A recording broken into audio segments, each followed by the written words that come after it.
as you're coaching folks in your business, what are some of those layers that's uncovering that for them to be like, wow, I was completely confused. I thought all I had to do was pick a new position or new opportunity and go for it, and that would be fine. But uncovering stuff that like, nope, there's a deeper layer here that you left untouched. Right. I think a lot of people, they think to themselves, if I could just figure out what to do next. A lot of people know what they don't want to do, right? Like what's no longer working for them. Hmm. And the clarity piece is, what do I do next? Where do I need to go to be happy, to feel fulfilled in my work? That's one question. And the question is, well, what do you need to be happy? What actually provides you with a sense of happiness and fulfillment? And that's usually when I get blank stares, Hmm. right?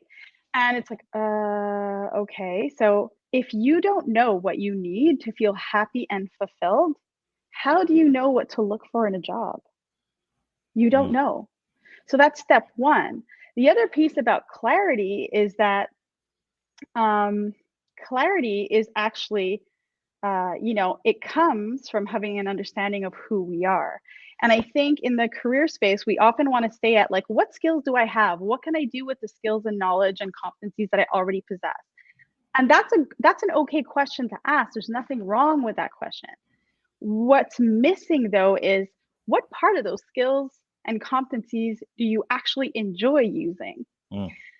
And this is the question we're not asking ourselves. So if you're coming from a background where you've been doing the job and using the skills, and you're now sitting in front of me saying, I don't like what I'm doing and I'm unhappy and it's work related, well, then it's not enough to say, what skills do you have? And then let's use them over here, because you're just changing six of one for half a dozen of the other. And it's a question of time before you end up in a new role, a new company, using the same skills essentially, and feel the same way.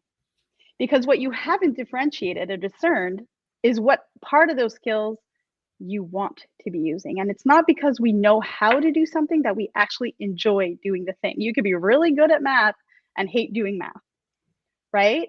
So Hmm. it's really identifying what I call that zone of genius. What are those things that you're really good at that you also enjoy doing? That's where you should be working. That's where you should be. Those are the skills you should be using to inform and pivot your next decision.